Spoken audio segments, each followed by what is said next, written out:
Good afternoon.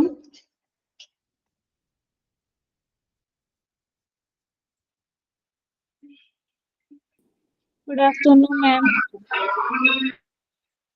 Good afternoon. Good afternoon, ma'am. Good afternoon. Good afternoon.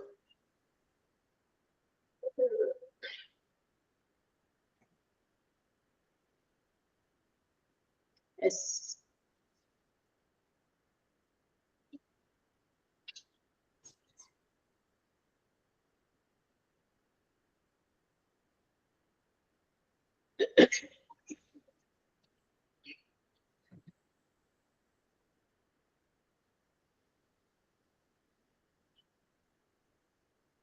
Good afternoon. Good afternoon.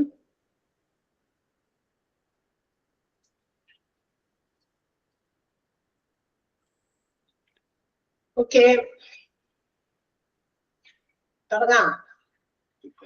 എല്ലാവരും join ചെയ്തുകൊണ്ടിരിക്കുകയാണ്, അതുകൊണ്ടാണ് ഞാൻ ഇങ്ങനെ wait ചെയ്യുന്നത്. കുറച്ച് പേരൊക്കെ നമ്മളിവിടെ ജോയിൻ ചെയ്യുന്നത് കാണുന്നുണ്ട്.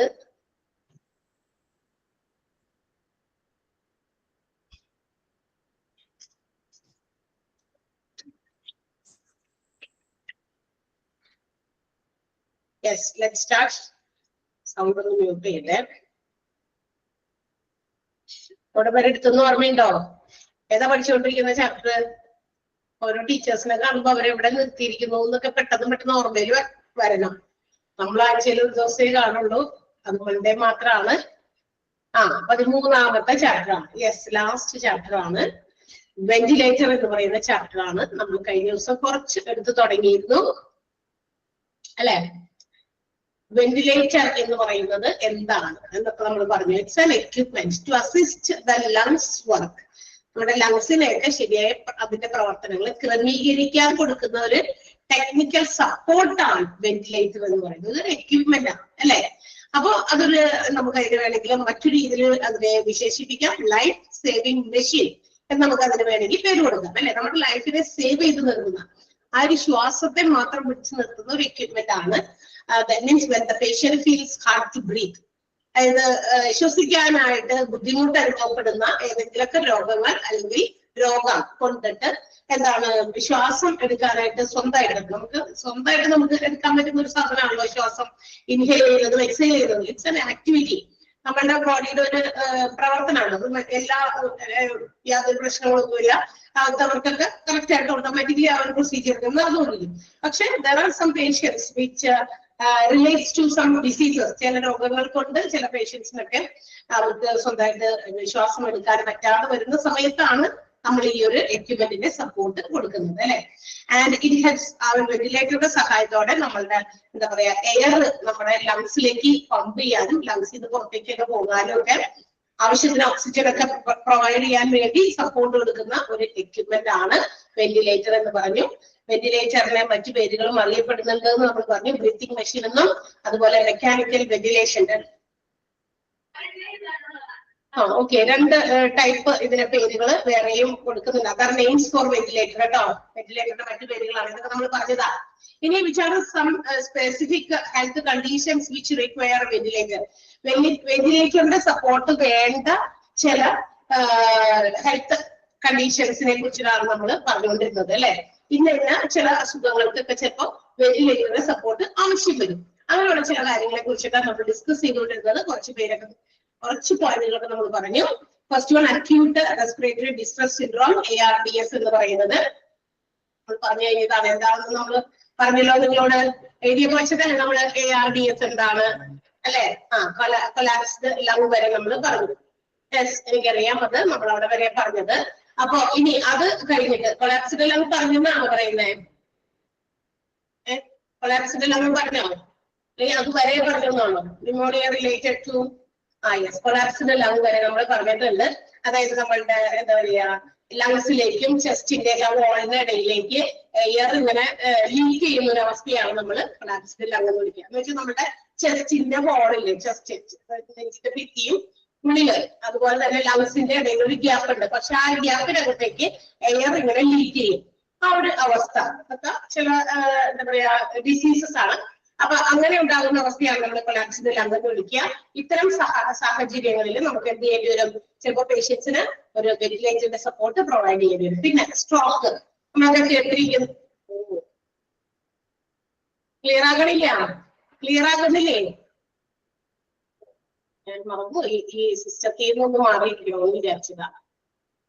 കഴിഞ്ഞ ദിവസം ഇത് ശരിയാക്കി എന്നാണ് പറഞ്ഞത്. അന്നൊരു ദിവസം ഞാൻ ക്ലാസ് എടുത്തു എന്ന് പറഞ്ഞു, എന്നോട് പറഞ്ഞു ഇവിടെ ക്ലാസ് കുഴപ്പമുണ്ടായില്ല. ആർക്കും ക്ലിയർ ആവുന്നില്ലേ? ഇത് പറഞ്ഞേ, ക്ലിയർ ആണോ?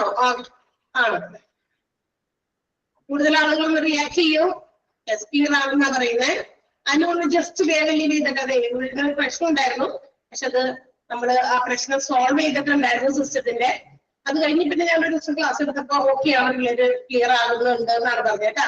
അപ്പൊ അനു ജസ്റ്റ് ഒന്ന് ലീവ് ചെയ്തിട്ട് ഒന്നുകൂടി ജോയിൻ ചെയ്യാം പെട്ടെന്ന്. ഓക്കെ, ബാക്കി എല്ലാവർക്കും ഓക്കെയാണ്. അടുത്തത് സ്ട്രോക്ക് ആണ്. സ്ട്രോക്ക് എന്ന് പറയുന്നത് നമുക്കറിയാം അല്ലെ, അതും ഒരു തരം സ്ട്രോക്ക് ഒക്കെ വന്നിട്ട് ഒരു പാരലൈസ്ഡ് ആയി പോവുക, മൊത്തം ബോഡി മൊത്തം പാരലൈസ് ആകുന്നത് കൊണ്ട് ഒരു സൈഡ് മാത്രമൊക്കെ, അതൊക്കെ സ്ട്രോക്കിന്റെ ലക്ഷണങ്ങളാണ്. അപ്പൊ ഇങ്ങനെയുള്ള സ്ട്രോക്ക് ഒക്കെ വന്ന ആളുകൾക്ക് എന്താ പറയാ, മൊത്തം പാരലൈസ്ഡ് ആകുമ്പോൾ അവർക്ക് ഒരു കോൺഷ്യസ് അല്ല, അവർക്ക് അതൊന്നും പുറമെ അങ്ങനെയൊക്കെ ഒരു ഇതുണ്ടാവില്ല. അപ്പൊ അങ്ങനെയുള്ളവർക്കും നമുക്ക് ഈ പറയുന്ന സപ്പോർട്ട്, വെന്റിലേറ്ററിന്റെ സപ്പോർട്ട് പ്രൊവൈഡ് ചെയ്യേണ്ടി വരും. പിന്നെ coma or loss of unconscious, coma സ്റ്റേജിൽ ഇതുപോലെ തന്നെ ഒന്നും മനസ്സിലാകാതെ അല്ലെ അൺകോൺഷ്യസ് ആയിട്ട് കിടക്കുന്ന പേഷ്യൻസ്, അങ്ങനെയുള്ളവർക്കും വെന്റിലേറ്ററിന്റെ സപ്പോർട്ട് ചിലപ്പോഴൊക്കെ എന്താ പറയാ, മരണത്തോട് അടുത്ത് നിൽക്കുന്ന സമയത്ത് എന്ന് വെച്ചാൽ അത്രയും ആയി യാതൊരു രീതിയിലും വേറെ ഒന്നും ശരീരത്തിന്റെ ഒരു ഭാഗങ്ങളും യാതൊരു ചലനങ്ങളോ ഒന്നും തന്നെയില്ല, വേറെ ഒരു റെസ്പോൺസ് ഒന്നും ഒരു ശരീരത്തിന്റെ ഭാഗങ്ങളൊന്നും കൊടുക്കുന്നില്ല. ആ ഒരു ചെറിയ ബ്രീത്ത് മാത്രം ചെറുതായിട്ട്, അതും ഫീലിംഗ് ഡിഫിക്കൽട്ടി ബ്രീത്ത്, ആ ശ്വാസം ഉണ്ടെങ്കിലും അതും എടുക്കാനായിട്ട് ആൾ കഷ്ടപ്പെടുന്നുണ്ടെങ്കിൽ ഓൾസോ വെന്റിലേറ്ററിന്റെ സപ്പോർട്ട് നമുക്ക് പ്രൊവൈഡ് ചെയ്യേണ്ടി വരും. കോമ സ്റ്റേജിലുള്ളവർക്ക് ലോസ് ഓഫ് കോൺഷ്യസ്നെസ്, കോൺഷ്യസ് ആകാത്ത അല്ലെങ്കിൽ അൺകോൺഷ്യസ് ആകുന്ന പേഷ്യൻസിന്. ക്ലിയർ ആയോ? വെറുതെ അൺകോൺഷ്യസ് ആയിട്ട് തലചിരി വീഴുന്നതല്ല. അങ്ങനെ തലചിരി വീഴുമ്പോൾ ശ്വാസം നേരെയാണെങ്കിൽ നോ പ്രോബ്ലം, അവർക്ക് വെന്റിലേറ്ററിന്റെ സപ്പോർട്ട് ഒന്നും വേണ്ട. സാധാരണ ഏതെങ്കിലും മറ്റു കാര്യങ്ങൾ കൊണ്ട് തലചുറ്റി വീഴുന്ന അൺകോൺഷ്യസ് ആകുന്ന ആളുകൾ അങ്ങനെ വേണ്ട. അതല്ലാതെ മറ്റു രീതിയിൽ, അതായത് യാതൊരു രീതിയിലും മറ്റു റെസ്പോൺസ് ഒന്നും ഇല്ലാതെ അൺകോൺഷ്യസ് ആകുന്നവർക്കും അതുപോലെ കോമ സ്റ്റേജിലുള്ളവർക്കും വെന്റിലേറ്ററിന്റെ സപ്പോർട്ട് പ്രൊവൈഡ് ചെയ്യേണ്ടി വരും. മനസ്സിലായോ? ഇതൊക്കെ ഏതൊക്കെ സ്റ്റേജിലാണ്, ഏത് സിറ്റുവേഷൻസിലാണ് വെന്റിലേറ്ററിന്റെ സപ്പോർട്ട് സാധാരണ കൊടുക്കേണ്ടി വരുന്നത്, ആ പോയിന്റിൽ മാത്രം നമുക്ക് അറിയാനുള്ളൂ. ജസ്റ്റ് വെറുതെ ചില നമുക്കൊന്നും അറിയാൻ വേണ്ടി മാത്രം ഞാൻ നിങ്ങളെ കൊണ്ട് ആ COPD, അതായത് ക്രോണിക് ഒബ്സ്ട്രക്റ്റീവ് പൾമനറി ഡിസീസും ARDS ഒക്കെ ഒന്ന് വെറുതെ ജസ്റ്റ് ഒന്ന് പറഞ്ഞു തന്നു മാത്രം കേട്ടാ. അങ്ങനെ തീരെ കേൾക്കാത്തത് മാത്രമേ ഞാനത് എഴുതാനായിട്ട് പറയുന്നുള്ളൂ. ഇതൊക്കെ നമുക്ക് അറിയാം. ഈ പറഞ്ഞ പോലെ സ്ട്രോക്ക്, കോമ സ്റ്റേജ് ഒക്കെ നമ്മൾ പലപ്പോഴും കേട്ടിട്ടുണ്ട്. ഒരുപാട് ആളുകളിൽ നിന്നൊക്കെ റെഫർ ഇങ്ങനെ ആരെങ്കിലും ഒക്കെ പറഞ്ഞിട്ട് കേട്ടിട്ടുണ്ട് കോമ സ്റ്റേജിലാണ് കിടക്കുന്നത് എന്നൊക്കെ കേട്ടില്ലേ നിങ്ങള്? എന്താ റെസ്പോണ്ട് ചെയ്യൂ. Yes, okay. അടുത്തത് എന്താണ്? അടുത്തത് ഡ്രഗ് ഓവർഡോസ്. ഇനി ചിലപ്പോഴൊക്കെ ഓവർഡോസ് ഡ്രഗ് ഒക്കെ കൊടുത്തിട്ട് ചില പേഷ്യൻസിനൊക്കെ ചില പ്രത്യേക സിറ്റുവേഷൻസിലേക്കൊക്കെ പോകും. കൂടുതലേ ആവശ്യത്തിലധികം ഡോസ് ഒക്കെ കൂടി പോകുന്ന മരുന്നുകളൊക്കെ ഡോസ് കൂടി പോകുമ്പോൾ അതിൻ്റെതായ ചില പ്രശ്നങ്ങളൊക്കെ രോഗികൾ അനുഭവിക്കുകയാണെങ്കിൽ അങ്ങനെയുള്ള ആളുകൾക്കും വെന്റിലേറ്ററിന്റെ സപ്പോർട്ട് പ്രൊവൈഡ് ചെയ്യേണ്ടി വരും കേട്ടോ. അപ്പൊ അതുകൊണ്ടുണ്ടാവുന്ന ചില രോഗങ്ങൾ വരും, അതായത് രോഗങ്ങൾ എന്ന ചില അവസ്ഥയിലേക്ക് പോകും. ഡ്രഗ് ഒക്കെ കൂടുതൽ കൊടുത്തിട്ട് ആകെ ബോധമില്ലാതെയോ അല്ലെങ്കിൽ മറ്റേതെങ്കിലും രീതിയിൽ ബോഡി ഒന്നിനും പ്രതികരിക്കാതെ ഒക്കെ ഇരിക്കുന്ന സമയത്തൊക്കെ നമുക്ക് ചിലപ്പോൾ വെന്റിലേറ്റർ സപ്പോർട്ട് പ്രൊവൈഡ് ചെയ്യുന്നത്. ഡ്രഗ് ഓവർഡോസ് ആണ്. ഡ്രഗ് എന്ന് പറഞ്ഞാൽ ഏതെങ്കിലും തരത്തിലുള്ള മരുന്നുകൾ ഡോക്ടേഴ്സ് തന്നെ പ്രൊവൈഡ് ചെയ്യുന്ന മരുന്നുകളാണെങ്കിലും അത് ചിലപ്പോൾ ഡോസ് ഒക്കെ ചിലപ്പോൾ കൂടിപ്പോയിട്ടതിന്റെ ഫലമായിട്ട് ഏതെങ്കിലും മോശം കണ്ടീഷൻസിലേക്ക് പേഷ്യൻസ് പോകാൻ സാധ്യതയുണ്ട്. സോ ടു ഓവർകം അങ്ങനെയുള്ളവരെയൊക്കെ അവരുടെ ലൈഫിനെ സേവ് ചെയ്ത് നിർത്താനായിട്ട് വെന്റിലേറ്റർ സപ്പോർട്ട് പ്രൊവൈഡ് ചെയ്യുന്നത്. ഓക്കെ, ക്ലിയർ ആയോ? മനസ്സിലായില്ലേ? അത് ഓവർഡോസ്, ഡ്രഗ് ഓവർഡോസ് എന്ന് പറയുന്നതാണ്. അടുത്തത് ഹൈപ്പർ ക്യാപ്നിക് റെസ്പിറേറ്ററി ഫെയിലിയർ ആണ്. ഹൈപ്പർ ക്യാപ്നിക് റെസ്പിറേറ്ററി ഫെയിലിയർ എന്ന് പറയുന്നത് ഇത് നമ്മളുടെ ഇത് സാധാരണ ഒക്കെ ചെയ്യുന്ന സമയം എപ്പോഴാണെന്ന് വെച്ച് കഴിഞ്ഞാൽ നമ്മുടെ എന്താ പറയാ ബോഡിക്ക് cannot release carbon dioxide. അതായത് നമ്മളുടെ എന്താ പറയാ നമ്മുടെ ശരീരത്തിൽ അത്യാവശ്യം വേണ്ടാത്ത സാധനമാണ് കാർബൺ ഡൈ ഓക്സൈഡ്. ഓക്സിജൻ ആണ് നമുക്ക് കൂടുതൽ ആവശ്യം അല്ലെ. നമ്മൾ ഇൻഹേൽ ചെയ്യുമ്പോൾ ഓക്സിജൻ കണ്ടന്റ് ആണ് നമ്മുടെ ബോഡിയുടെ എല്ലാ പ്രവർത്തനങ്ങൾക്കും നമ്മളുടെ ബ്രെയിനിലേക്ക് എത്തേണ്ടതൊക്കെ ഓക്സിജൻ കണ്ടന്റ് ആണ് കൂടുതൽ.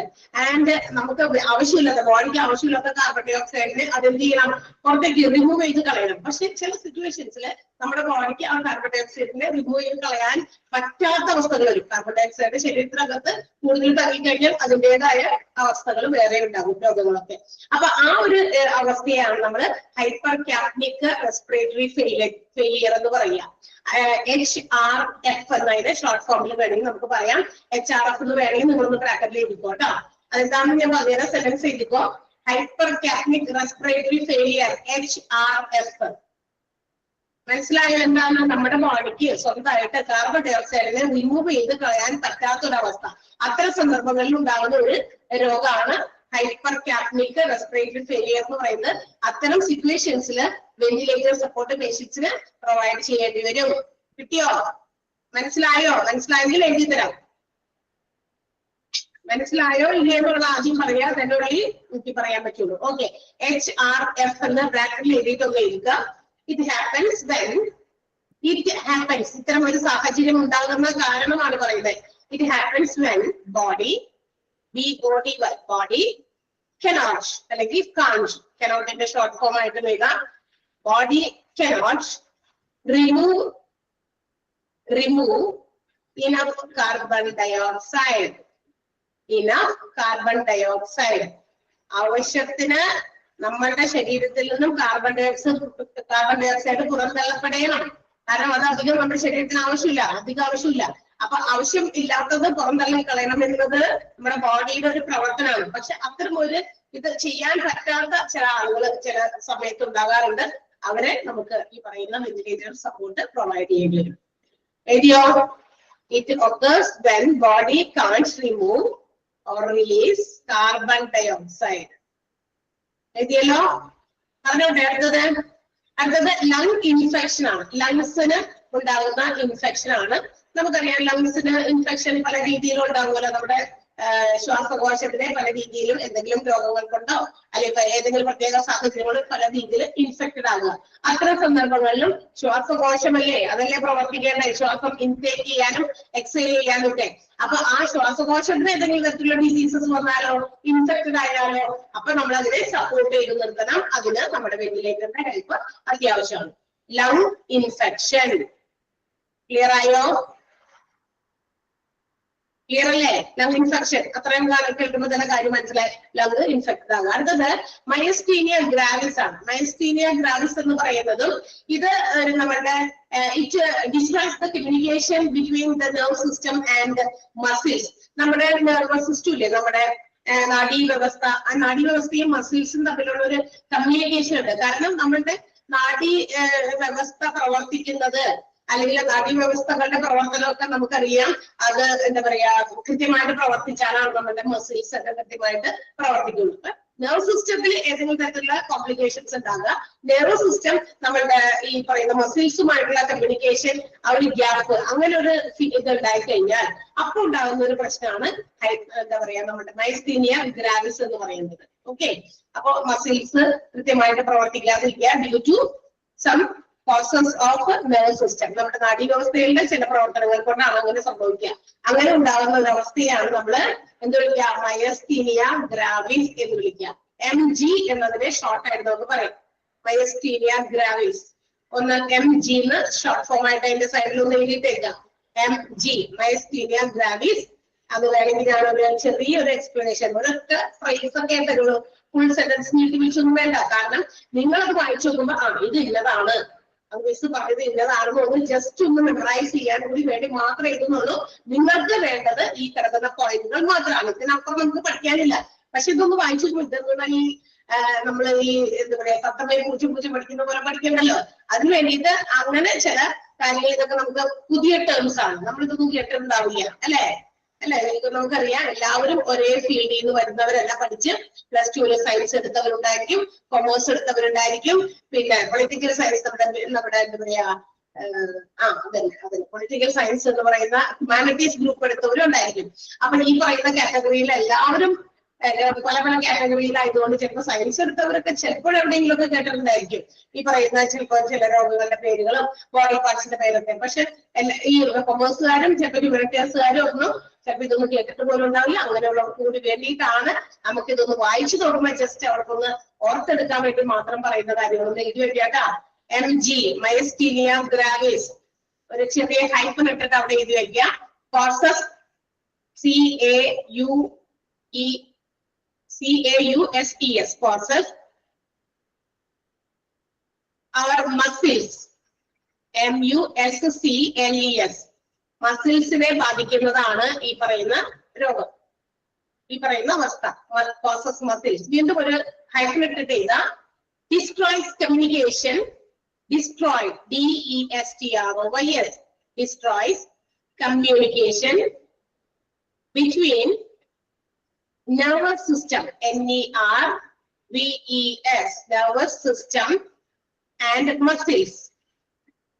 Nervous system nervous communication between nervous and muscles. മസിൽസിനെ ബാധിക്കുന്നതാണ്. മസിൽസും നെർവ്സും തമ്മിലുള്ള കമ്മ്യൂണിക്കേഷൻ ഡിസ്ട്രോയ് ചെയ്യുന്ന ഒരു തരം രോഗമാണ് myasthenia gravis, which is short formed as MG. Clear ആയോ? മനസ്സിലായ? ഓക്കെ അല്ലേ എല്ലാവരും? ക്ലിയർ ആണല്ലോ? സൗണ്ട് ഒന്നും ക്ലാരിറ്റി കുറവില്ലല്ലോ? യെസ്. അടുത്തെന്താണ്? Sepsis and infection in your blood. അതെ, സെപ്സിസ് ആണ് അടുത്തത്. Pronounced as sepsis. സെപ്സിസ് എന്ന് പറയുന്നത് നമ്മുടെ ബ്ലഡിൽ ഉണ്ടാകുന്ന പല ഇൻഫെക്ഷൻസ് ആണ്. Due to some viral infections COVID-19 ഒക്കെ പോലത്തെ നമുക്ക് ഏറ്റവും അറിയപ്പെടുന്ന ഒരു വൈറസ് ഇവിടെ ഉണ്ടല്ലോ, അതുകൊണ്ട് തന്നെ നമുക്ക് അറിയാം. അപ്പൊ അങ്ങനെയുള്ള വൈറസുകളൊക്കെ നമ്മുടെ ശരീരത്തിൽ കയറുമ്പോൾ പലതരത്തിലുള്ള ഇൻഫെക്ഷൻസ് ഒക്കെ ഉണ്ട്. ബ്ലഡിലേക്ക് എന്താ പറയാ അബ്സോർബ് ചെയ്യപ്പെടാനുള്ള സാധ്യതകളുണ്ട്. അപ്പൊ ഇങ്ങനെ പലതരത്തിലുള്ള വൈറസുകൾ നമ്മുടെ ശരീരത്തിൽ വന്നതുകൊണ്ടുള്ള ചില ഇൻഫെക്ഷൻസ് ആണ്. അതിനെയൊക്കെ വിളിക്കുന്ന പേരാണ് സെപ്സിസ്. ഇപ്പൊ COVID-19 വൈറസ് മാത്രമല്ല കാര്യം, ഇങ്ങനെ തരത്തിലുള്ള വൈറസുകളൊക്കെ നമ്മുടെ ശരീരത്തിൽ ലൈക്ക് ഇൻഫ്ലുവൻസ, അതുപോലെ തന്നെ ഫംഗൽ ഇൻഫെക്ഷൻസ് ഇങ്ങനെയൊക്കെ ഉണ്ടാകാവുന്ന ചില രോഗമാണ് സെപ്സിസ് എന്ന് പറയുന്നത്. ക്ലിയർ ആയോ? അത് ബ്ലഡിലേക്ക് ഇൻഫെക്റ്റഡ് ആകും. മനസ്സിലായോ? സെപ്സിസ് ബ്ലഡിലുള്ള ഇൻഫെക്ഷൻ ആണെന്ന് മനസ്സിലാക്കുക. ഒരു ഹൈപ്പൻ ഇട്ടിട്ട് വേണമെങ്കിൽ ഞാൻ പറയാം, ഒന്നുകൂടി മനസ്സിലായിക്കോളും. ഒരു ഹൈപ്പൻ ഇടാം. പറഞ്ഞപ്പോ മനസ്സിലായോ? മനസ്സിലായെങ്കിൽ പെട്ടെന്ന് പറയുന്ന കേട്ടാ. ഇതൊന്നും വലിയ ബുദ്ധിമുട്ടുള്ള കാര്യമല്ല. പക്ഷെ ഇത് ചില ടേംസ് ചിലപ്പോൾ നമുക്ക് പരിചിതമല്ലാത്ത ടേംസ് ഉണ്ടായതുകൊണ്ടാണ് ഇങ്ങനെ ഇത്രയും നേരം ഇത് പറയുന്നത്. ഈ ചിലപ്പോൾ എല്ലാം ഉണ്ട് ഇത്രയും നേരം കുറെ നേരം വീട്ടിൽ ഒരു കാര്യം തന്നെ പറയുന്നത് ചിലപ്പോൾ ചിലർ ചിന്തിക്കുക, എല്ലാവരും അല്ല. അത് കൂടുതൽ നമ്മളൊന്ന് അറിയാൻ വേണ്ടിയിട്ടാണ്. ഇപ്പൊ നമ്മൾ പഠിച്ചു പോകാൻ ഒരു വേണ്ടിയില്ല. അപ്പൊ സെപ്സിസ് ഒന്ന് ഒരു ടൈപ്പിലോട്ട് പേരിക്കോ. റിസൾട്ട് ഓഫ്, ഇതിന്റെ കാരണം ഇതാണ്. റിസൾട്ട് ഓഫ് ഇൻഫെക്ഷൻസ്, പല ഇൻഫെക്ഷൻസും കാരണം ഉണ്ടാകുന്നതാണ് sepsis. Result of infections including viral infections. എല്ലാ തരത്തിലുള്ള ഇൻഫെക്ഷൻസും അതിൽ വൈറൽ ഇൻഫെക്ഷൻസ് ഉൾപ്പെടെ, including viral infections such as COVID-19.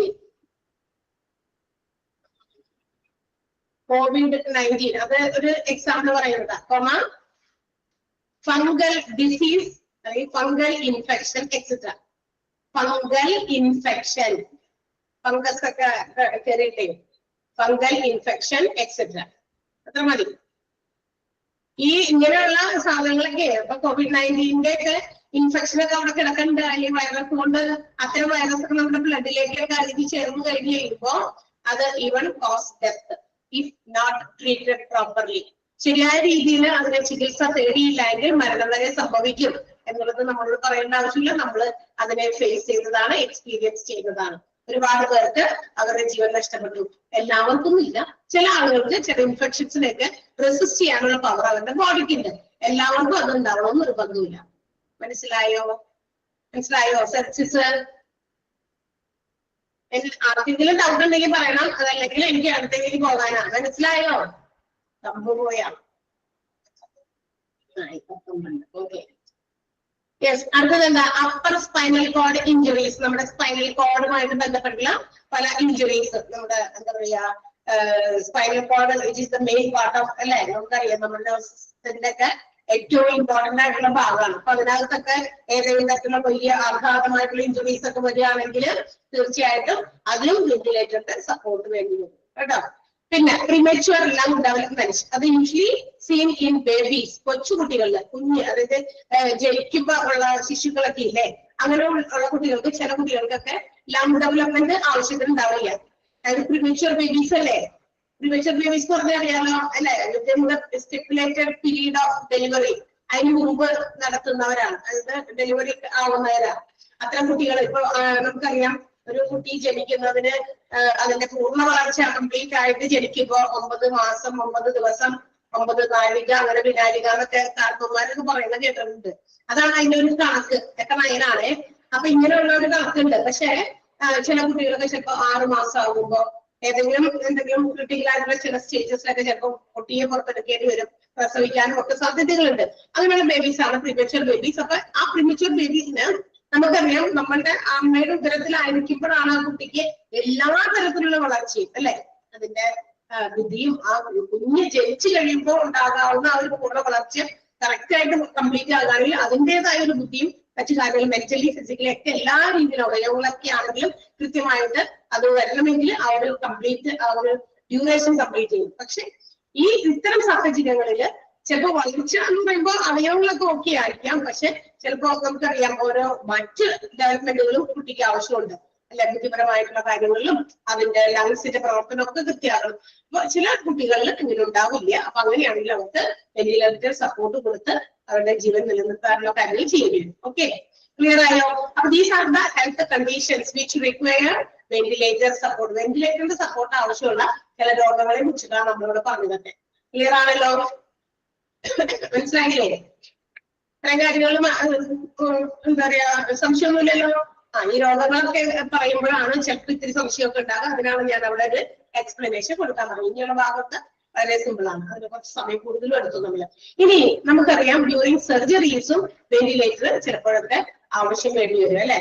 ഇപ്പൊ പ്രൊവൈഡിങ് ജനറൽ അനസ്തേഷ്യ, ഇപ്പൊ വലിയ സർജറി ഒക്കെ നടത്തുന്ന സമയത്ത് അനസ്തേഷ്യ ഒക്കെ പ്രൊവൈഡ് ചെയ്യേണ്ടി വരും, അല്ലെ? അപ്പൊ അങ്ങനെയുള്ള സമയത്ത് നമുക്ക് എന്താ പറയാ, വെന്റിലേറ്റർ സപ്പോർട്ട് ഈ പറയുന്ന പേഷ്യന്റിന് കൊടുക്കേണ്ടി വരും. ബിക്കോസ് അനസ്തേഷ്യ പ്രൊവൈഡ് ചെയ്യുമ്പോൾ ഇറ്റ് മേക്സ് ദം ഡിഫിക്കൽട്ട്. അതായത് ഈ അനസ്തേഷ്യ കൊടുക്കുന്നതിന്റെ ഒരു ഇതില് ചിലപ്പോൾ പേഷ്യന്റിന് നല്ല രീതിയിൽ ശ്വസിക്കാനായിട്ട് പ്രോപ്പർലി അവർക്ക് സ്വന്തമായിട്ട് ശ്വസിക്കാനായിട്ട് പറ്റില്ല. അപ്പൊ കാരണം അവരിങ്ങനെ അനസ്തേഷ്യ ഇല്ല, അപ്പൊ അവരിങ്ങനെ സ്ലീപ്പാണ്, ഇല്ലേ? അങ്ങനല്ലേ? അനസ്തേഷ്യ കൊടുക്കുമ്പോ എന്ത് ചെയ്യും? ഉറങ്ങിപ്പോകും. അപ്പൊ അവർക്ക് ശ്വാസം എടുക്കാനായിട്ട് പറ്റില്ല സ്വന്തമായിട്ട്. അങ്ങനെ ഒരു വരുന്ന സമയത്ത് തീർച്ചയായിട്ടും necessary they have to be provided ventilator support. അങ്ങനെയുള്ള പേഷ്യൻസിന് എന്ത് കൊടുക്കേണ്ടി വരും? ഈ പറയുന്ന വെന്റിലേറ്റർ സപ്പോർട്ട് പ്രൊവൈഡ് ചെയ്യേണ്ടി വരും കേട്ടോ. അനസ്തേഷ്യ, ജനറൽ അനസ്തേഷ്യ പ്രൊവൈഡ് ചെയ്യുന്ന സമയത്താണ് നമ്മൾ അനസ്തേഷ്യ പല തരത്തിൽ പഠിച്ചിട്ടുള്ളത്. How many types of anaesthesias? എത്ര ടൈപ്സിൽ അനസ്തേഷ്യ ഉണ്ട്? പഠിച്ചിട്ടുണ്ടാവുമല്ലോ എവിടെയെങ്കിലും? ഏതൊക്കെയാ? എത്രയുണ്ട്? എത്ര എണ്ണം ഉണ്ട്? 1 2 3 മൂന്നാണ്, 4 3. ഏതൊക്കെയാണത്? 3 ടൈപ്സ് ഓഫ് അനസ്തേഷ്യാസ് ഏതൊക്കെയാ? ചോദ്യം ചോദിക്കട്ടെ. നമുക്ക് ഓണാക്കാം. പറയാമോ ആർക്കെങ്കിലും? ഒന്ന് പറഞ്ഞേ ഒന്ന് കേക്കട്ടെ. അവിടെ ഇരുന്ന് ഉറങ്ങണ്ടാന്ന് നോക്കട്ടെ. First stage, second stage, third stage. ഈ സൗണ്ടില്ലല്ലോ. First stage, second stage, first stage, second stage, third stage. നിങ്ങളുടെ സൗണ്ട് ഇങ്ങോട്ട് എത്തണില്ല. ആരെങ്കിലും വേറെ ആരെങ്കിലും ഒന്ന് പറഞ്ഞിരിക്കേ? Regional anaesthesia, general anaesthesia, local anaesthesia. അതിനെയും പറയണ്ടോ? അതിര MS പറയണ്ടോ? General anaesthesia.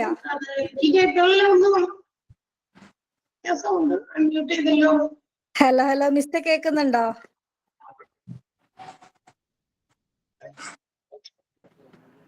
ഹലോ മിസ്റ്റർ കേൾക്കുന്നുണ്ടോ? General anaesthesia, local anaesthesia. വേറെ നിങ്ങൾക്ക് കേൾക്കുന്നുണ്ടോ ആർക്കെങ്കിലും ഇവർ പറയുന്നത്?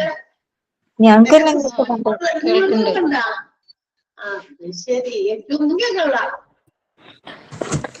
പേര് പറഞ്ഞു ഇവിടെ ആൻസർ പറയുന്നുണ്ട് പോകുന്നത്, കാരണം അത് ബ്ലിങ്ക് ചെയ്യുമ്പോൾ നമുക്ക് അറിയാൻ പറ്റും സംസാരിക്കേണ്ടത്. യെസ്, ഇനിയിപ്പോ നിവൃത്തിയില്ല, ഞാൻ ഓഫ് ചെയ്തിട്ട് ഇവിടെ എഴുതി കാണിക്കുന്നുണ്ട് നിങ്ങള്. എനിക്കത് ഒന്ന് വായിൽ കൂടി സൗണ്ട് ആയിട്ട് കേൾക്കാൻ വേണ്ടിട്ട് ഞാനൊന്ന് സൗണ്ട് അൺമ്യൂട്ട് ചെയ്തതാണ് കേട്ടോ. Yes, local anaesthesia, general anaesthesia and regional anaesthesia അല്ലെ. 3 തരത്തിലുള്ള അനസ്തേഷ്യാസ് ഉണ്ട് നമ്മൾ പറഞ്ഞു. ഇതില് ജനറൽ അനസ്തേഷ്യയുടെ കാര്യമാണ് പറയുന്നത്. ജനറൽ അനസ്തേഷ്യ പ്രൊവൈഡ് ചെയ്യുക പക്ഷിണ്ടല്ലോ, നിങ്ങൾ മാസ്ക് ഫിറ്റ് ചെയ്തിട്ട് മാസ്കിലൂടെയോ അല്ലെങ്കിൽ വെളിയിൽ കൂടിയോ ഒക്കെ ഇൻജെക്ട് ചെയ്തിട്ടാണ് അത്തരം അനസ്തേഷ്യ കൊടുക്കുന്നത്. അത്തരം അനസ്തേഷ്യയിലേക്ക് കൊടുത്തു കഴിയുമ്പോൾ അത് വർക്ക് ചെയ്യാൻ തുടങ്ങുന്നത്. It was the patient becomes unconscious. Sometimes they may go to sleep, ഉറക്കത്തിലേക്കൊക്കെ പോകും. അപ്പൊ അങ്ങനത്തെ സമയത്ത് they cannot breathe their own. ആ അനസ്തേഷ്യയും ഈ ഉറക്കം കൂടി ആവുമ്പോൾ ചിലപ്പോൾ സ്വന്തമായിട്ട് ബ്രീത്ത് ചെയ്യാൻ പറ്റാത്ത പേഷ്യൻസിനാണ് ഇങ്ങനെ സർജറിക്കൊക്കെ മുമ്പ് ഈ പറയുന്ന വെന്റിലേറ്റർ സപ്പോർട്ട് പ്രൊവൈഡ് ചെയ്യേണ്ടി വരുന്നത്. ക്ലിയർ ആയോ? മനസ്സിലായോ അല്ലെ? ആ 3 ടൈപ്പ് ഓഫ് അനസ്തേഷ്യ നിങ്ങൾ പഠിച്ചോന്ന് അറിയാൻ വേണ്ടി ഞാൻ ചോദിച്ചതാ. ലോക്കൽ അനസ്തേഷ്യ ഉണ്ടല്ലേ? ലോക്കൽ അനസ്തേഷ്യ എന്തിനു വേണ്ടിയിട്ടുള്ളതാണ്? ലോക്കൽ അനസ്തേഷ്യ ഒരു പർട്ടിക്കുലർ ലൊക്കേഷന് വേണ്ടി മാത്രമാണ്. യൂഷ്വലി ഡെന്റിസ്റ്റുകളാണ് അത്തരം അനസ്തേഷ്യാസ് ഹാൻഡിൽ ചെയ്യുന്നത് അല്ലെ. ലോക്കൽ അനസ്തേഷ്യ ഡെന്റിസ്റ്റുകളാണ് യൂഷ്വലി ഹാൻഡിൽ ചെയ്യുന്നത്. കാരണം നമ്മുടെ ജോ കറക്റ്റ് ചെയ്യാൻ, പല്ല് അലൈൻമെന്റ് ചെയ്യാൻ, പല്ലെടുക്കാൻ, അല്ലെങ്കിൽ പല്ലിന്റേതായ ചില പ്രോബ്ലംസ്, റൂട്ട് കനാലിന്, ഇപ്പൊ പല്ലിന് ഒരുപാട് സാധ്യതകളുണ്ടല്ലോ പല്ലുമായിട്ട് ബന്ധപ്പെട്ടിട്ട് ഒരുപാട് അല്ലെ. സ്മൈൽ കറക്ഷൻ എന്നാണ് അതിന്റെ പേര്. എന്ന് വെച്ചാൽ പല്ലിന്റേതായ എല്ലാ കാര്യം, പല്ല് നല്ല വൃത്തിയായിട്ട് ഇരിക്കുമ്പോഴാണ് നമ്മള് എല്ലാവരോടും നമുക്ക് ഭംഗിയില് ഒരു 70 mm ചിരിയൊക്കെ ചിരിക്കാൻ പറ്റുള്ളൂ അല്ലെ.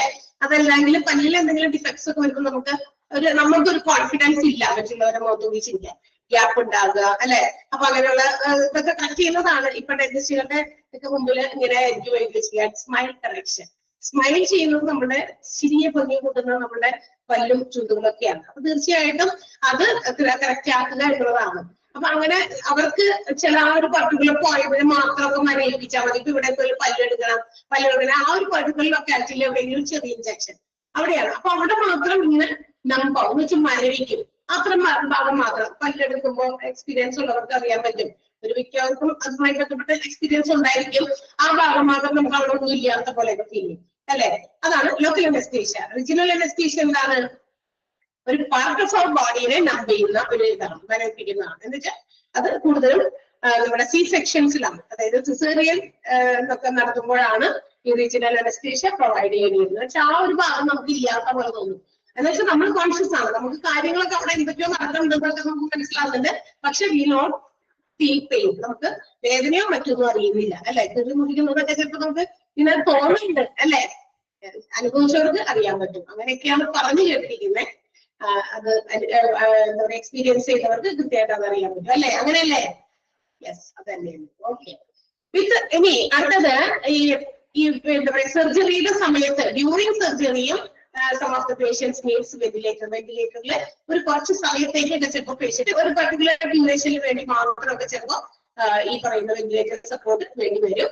അതായത് സർജറിയുടെ സമയത്ത് they have to perform their breathing.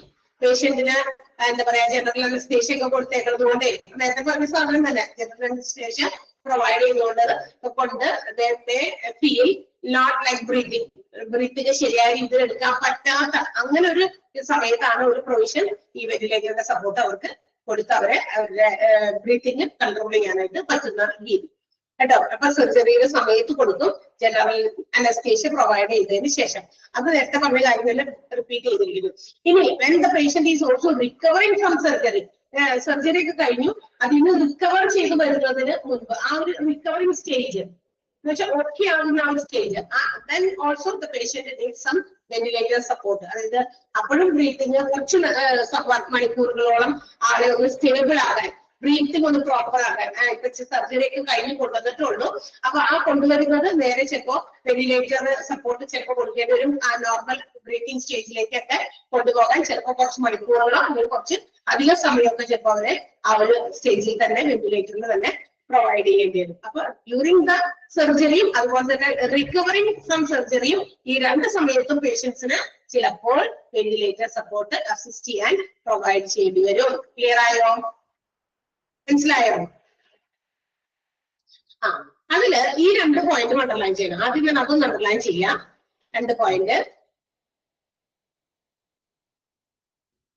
ഇനി അണ്ടർലൈൻ ചെയ്യേണ്ടത് അതിന്റെ തൊട്ട് മുകളിലത്തെ സെന്റൻസിൽ കേട്ടോ. First sentence, during surgery ventilators R needed എന്ന് പറഞ്ഞാൽ if the patient is given general anesthesia for a surgical procedure, he or she is required to be on ventilator while sleeping. Sleeping ഒരു പൊസിഷനിലായതുകൊണ്ട് surgical പ്രൊസീജിയറിന് വേണ്ടിയിട്ട് anaesthesia കൊടുക്കേണ്ടി വരുമ്പോ പേഷ്യൻസിന് ventilator support provide ചെയ്യേണ്ടി വരും എന്നാണ് അതിന്റെ മലയാളം മീനിങ്. ആ സെന്റൻസ് ഒന്ന് അണ്ടർലൈൻ ചെയ്യണം. പിന്നെ നമ്മൾ ആ 2 അടിവര ഇട്ടിരിക്കുന്നത് during surgery recovering from surgery എന്ന് പറഞ്ഞ 2 സെന്റൻസും അണ്ടർലൈൻ ചെയ്യാം. പിന്നെ ഇവിടെ ഇല്ലേ some of the health conditions, ventilator ആവശ്യമുള്ള ചില ആരോഗ്യ സ്ഥിതികൾ പറഞ്ഞിട്ടുണ്ടായിരുന്നു. അതെല്ലാം ഇമ്പോർട്ടന്റ് ആണ്. എല്ലാം അതിന്റെ പേരുകൾ വെറുതെ പേരുകൾ പഠിച്ചു വയ്ക്കുക. എക്സ്പ്ലനേഷൻ ഞാൻ എഴുതി തന്ന് പഠിക്കണമെന്നില്ല, ജസ്റ്റ് ഫോർ യുവർ ഇൻഫർമേഷൻ, നിങ്ങൾക്ക് അറിയാൻ വേണ്ടി മാത്രം. പിന്നെ വായിച്ചു നോക്കുമ്പോ അത് ഇന്നതാണ്, ഇന്ന രോഗാവസ്ഥയാണ്. ആ ഒരു വേർഡ്, ഒരു കുഞ്ഞു വേർഡ് കാണുമ്പോൾ നമുക്കത് സ്ട്രൈക്ക് ചെയ്യും. ക്ലിയർ ആയോ? മനസ്സിലായില്ലേ? പറയുന്നത് മനസ്സിലാകണ്ടോ? ചില പോയിന്റിന്റെ ഹെഡിങ്ങും തമ്മിൽ കണക്ട് ചെയ്യാനും ഞാൻ ആഗ്രഹിക്കുന്നുണ്ട്. ഇതെല്ലാം എന്താണ് ഈ എഴുതി വെച്ചേക്കുന്നത്, ഇതെന്ത് റിലേറ്റഡ് ആയിട്ടുള്ള ഭാഗങ്ങളാണ് ഇവിടെ പറഞ്ഞേക്കുന്നത് എന്നൊന്ന് അറിയാൻ വേണ്ടി പറയുന്നതാണ് കേട്ടോ. യെസ്, അപ്പൊ നമ്മൾ പറയാം, നമുക്ക് ഇതിനെ ചുരുക്കി പറയാം, വെന്റിലേറ്റർ എന്ന് പറയുന്നത് ഇതൊരു രോഗത്തെ ക്യൂർ ചെയ്യാൻ വേണ്ടിയിട്ടുള്ള സാധനമല്ല, അല്ലെ? ഒരു രോഗത്തെ ക്യൂർ ചെയ്യാനാണോ? ഒരു പനി വന്നു, നമ്മൾ അതിന് ഗുളിക കഴിക്കുന്നു, മരുന്ന് കഴിക്കുന്നു. സോ എന്ത് പറ്റും? മരുന്ന് കഴിക്കുമ്പോൾ എന്ത് പറ്റും? നമ്മുടെ രോഗം ഭേദമാകും. അപ്പൊ അത് രോഗത്തെ ഇല്ലാതാക്കാനാണ് നമ്മൾ ആ മരുന്ന് കഴിക്കുന്നത്, അല്ലെ? എന്തെങ്കിലും ലിക്വിഡ് ഫോമിലുള്ള എന്തെങ്കിലും ഡ്രഗ്സ് തരുന്നു, അപ്പോൾ നമ്മളത് കഴിക്കുമ്പോൾ നമ്മുടെ രോഗം ഭേദമാകും. പക്ഷെ ഇത് രോഗഭേദമാക്കാനുള്ള ഒരു കാര്യമല്ല ഒരിക്കലും വെന്റിലേറ്റർ. അത് നമ്മുടെ ലൈഫിനെ സേവ് ചെയ്യാൻ, സംരക്ഷിച്ചു വെക്കാൻ വേണ്ടി മാത്രമുള്ള ഒരു എക്യുപ്മെന്റ് ആണ് നമ്മളുടെ വെന്റിലേറ്റർ എന്ന് പറയുന്നത്. അതുകൊണ്ടാണ് ആ സെന്റൻസ് അങ്ങനെ എഴുതിയേക്കുന്നത്. A ventilator won't cure any disease or illness. ഒരു രോഗത്തെയും ഭേദമാക്കുന്നില്ല. ഒരു എന്തെങ്കിലും വലിയ രോഗമായിട്ട് ഒരാളെ കൊണ്ടുവന്നിട്ട് അവിടെ വെന്റിലേറ്ററിൽ കയറ്റിയിട്ട് വെന്റിലേറ്റർ സപ്പോർട്ട് കൊടുത്തു കഴിഞ്ഞാൽ രോഗം മാറുമൊന്നുമില്ല, ഇല്ലേ? മാറോ? ഈ ആളുടെ ശ്വാസത്തെ നമുക്ക് പിടിച്ചു നിർത്തുക, കൺട്രോൾ ചെയ്യുക. ഒരു നോർമൽ സ്റ്റേജിലേക്ക് സ്വന്തമായിട്ട് ബ്രീത്ത് ചെയ്യാൻ പറ്റാത്ത ആളെ ഒന്ന് ബ്രീത്ത് ചെയ്യാൻ സപ്പോർട്ട് ചെയ്യുക. ഇത്രേ ഉള്ളു കാര്യം. ക്ലിയർ ആയോ?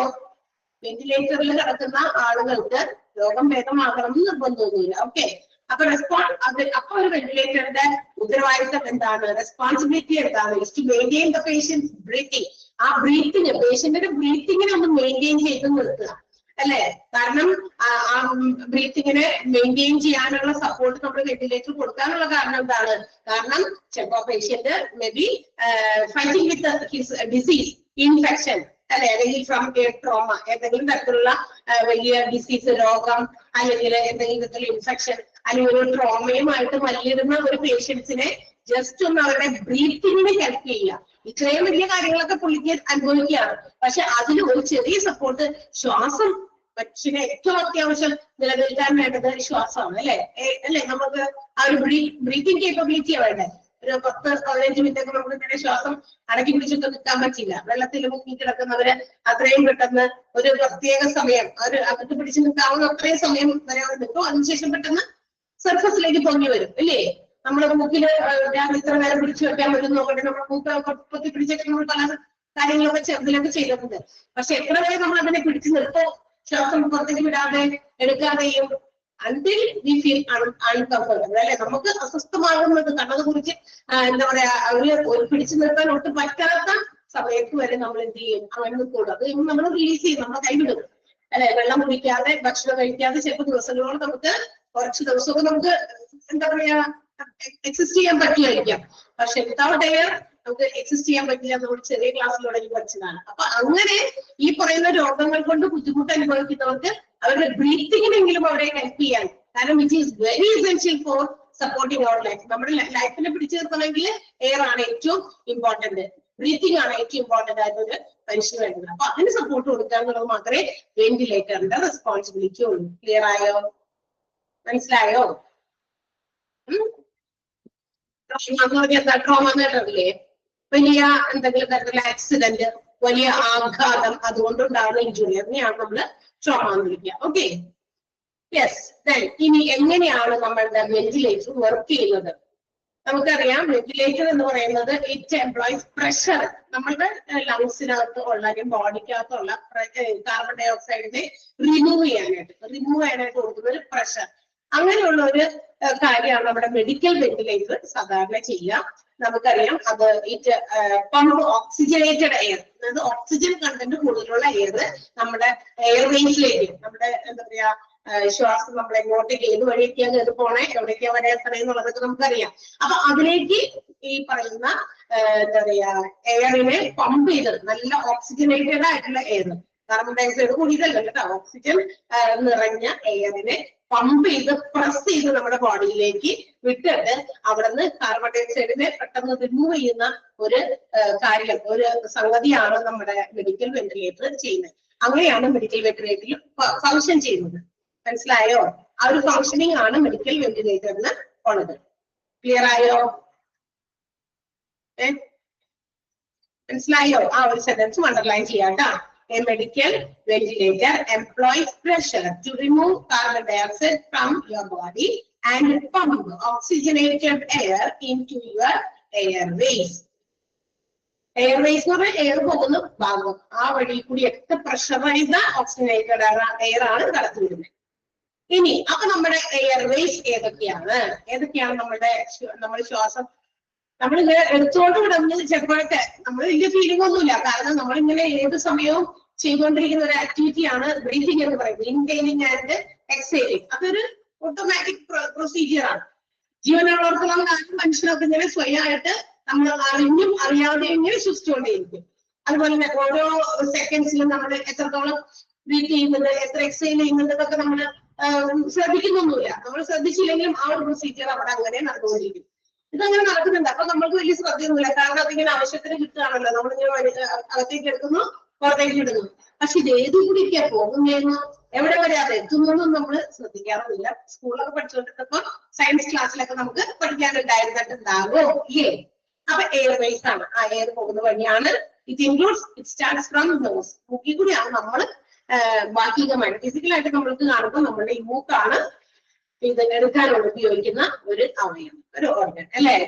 ഇനി അത് മൂക്കിൽ കൂടി ആകാം. ചിലപ്പോഴൊക്കെ നമ്മള് മൂക്കൊക്കെ അടഞ്ഞിരിക്കുന്ന സമയത്ത് നമ്മളെങ്ങനെയാ അൺകംഫർട്ടബിൾ ആകും. രാത്രി ഉറങ്ങുമ്പോൾ ഏറ്റവും ഫീലിംഗ് ഇത് വരുന്നത് ഈ മൂക്കടപ്പ്, ജലദോഷം കോൾഡൊക്കെ വരുമ്പോൾ മൂക്കടഞ്ഞു പോകും. രാത്രി കിടക്കാൻ ചെല്ലുമ്പോൾ കൂടുതൽ അതിന്റെ എന്താ പറയാ ചില ഇത് നെഗറ്റീവ് അഡ്വേഴ്സ് എഫക്റ്റ് ഒക്കെ നമുക്ക് അനുഭവപ്പെടുന്നത് ഉറങ്ങാൻ പോകുമ്പോഴാണ് അല്ലെ. ഒരിക്കലും നേരം ഒന്ന് വല്ലോടത്ത് കിടക്കാൻ വിചാരിക്കുമ്പോഴായിരിക്കും മൂക്കടഞ്ഞിട്ട് പിന്നെ എഴുന്നേറ്റിരിക്കേണ്ടി വരും. അപ്പൊ പിന്നെ ശ്വാസം എഴുന്നേൽക്കുമ്പോഴായിരിക്കും വായ്പുടിയായിരിക്കും. അങ്ങനെയും ആകാം.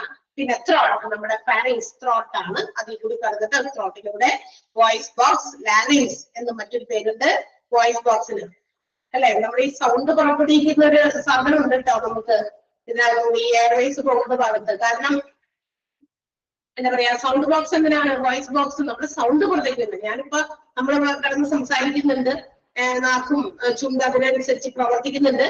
പക്ഷെ ഇതിങ്ങനെ വെറുതെ അനക്കിയതുകൊണ്ട് നിങ്ങളിലേക്ക് ഞാൻ പറയുന്ന കാര്യം കമ്മ്യൂണിക്കേറ്റ് ചെയ്യപ്പെടുന്നില്ല.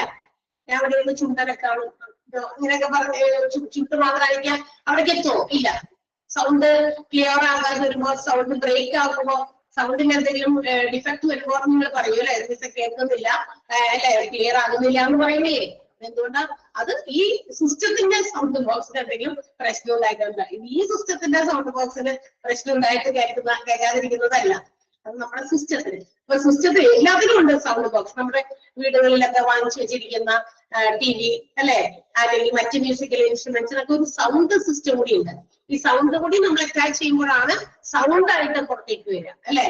അതുപോലെ നമ്മുടെ ഉള്ളിലുണ്ട് ഒരു voice box which is also known as larynx, wind pipe അല്ലെങ്കിൽ ട്രക്കിയ. വിൻഡ് പൈപ്പ് കേട്ടോ, ട്രക്കിയ. ഇതൊക്കെ ഇതിൽ കൂടെയൊക്കെയാണ് നമ്മൾ ഈ ഇൻഹെയിലിംഗ് ചെയ്യുന്ന ശ്വാസം അകത്തേക്ക് പോകുന്നത് ഈ വഴി കൂടിയൊക്കെ കടന്നിട്ടാ പോകുന്നത്. And at last it reaches the lung tubes. അവസാനം അത് ലങ്സിലേക്ക് എത്താനുള്ള ഒരു ട്യൂബ് അവിടെ വരെ, ലങ്സിന്റെ അറ്റത്തുള്ള ഒരു ട്യൂബ് വരെ എത്തുന്നു. അതിൽ കൂടെയാണ് ലങ്സിലേക്ക് പ്രവേശിക്കുക. ലങ് ട്യൂബിനെ നമ്മൾ ബ്രോങ്കി എന്നാണ് വിളിക്കുക. എന്ത് വിളിക്കാം? Bronchi. Pronounced as bronchi. BRONCHI. അപ്പൊ നമ്മുടെ എയർവേസിൽ വന്നിരിക്കുന്ന അവയവങ്ങളാണ് ഈ പറഞ്ഞത്. ഏതൊക്കെയാ? Nose, mouth, throat, voice box, larynx അല്ലെങ്കിൽ windpipe, trachea and lung tube which is also known as bronchi. മനസ്സിലായോ? അപ്പൊ ഏതൊക്കെയാണ് എയർവേസ് എന്നുള്ളതും ഇമ്പോർട്ടന്റ് ആണ്. Just underline.